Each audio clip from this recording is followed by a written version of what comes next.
அம்மா சமையல் முடிஞ்சிடுச்சா? முடிஞ்சிட்டா? என்ன சமைச்சிருக்க? வாங்க பார்க்கலாம். சுட சுட சாதம்.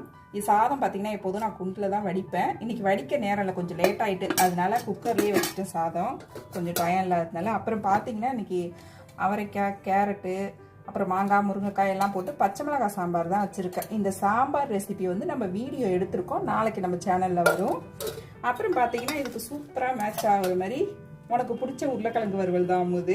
எனக்கு ரொம்ப பிடிக்கும். ஆமாம், இறால் வறுவல் மாதிரி செய்ய சொல்லுவேல, அதேமாதிரி செஞ்சுருக்கேன். என்னென்ன போட்டுன்னு பார்த்தீங்கன்னா வெங்காயம், பூண்டு, கருவேப்பிலை, கொத்தமல்லிலாம் போட்டு நல்லா சூப்பராக ஒரு வறுவல் ரெடி பண்ணி வச்சுருக்கேன். அப்புறம் மிளகு ரசம். தொடர்ந்து மழை பெஞ்சிட்டு இருக்கிறதுனால தயிர் வைக்கல, கொஞ்சமாக நல்லா மிளகு ரசம் வச்சுருக்கேன். சூப்பராக மிளகுலாம் இடித்து போட்டு. அப்புறம் என் பசங்களுக்கு சாம்பார் வச்சேன்னா கண்டிப்பாக அப்பளம் வேணும், அதுக்காக அப்பளம் பொரிச்சு வச்சுருக்கேன். இன்றைக்கி நம்ம வீட்டில் சமையல் இதுதான். நம்ம சேனலில் நிறைய ரெசிபிஸ்லாம் இருக்குது, உங்களுக்கு தேவைன்னா பாருங்கள்.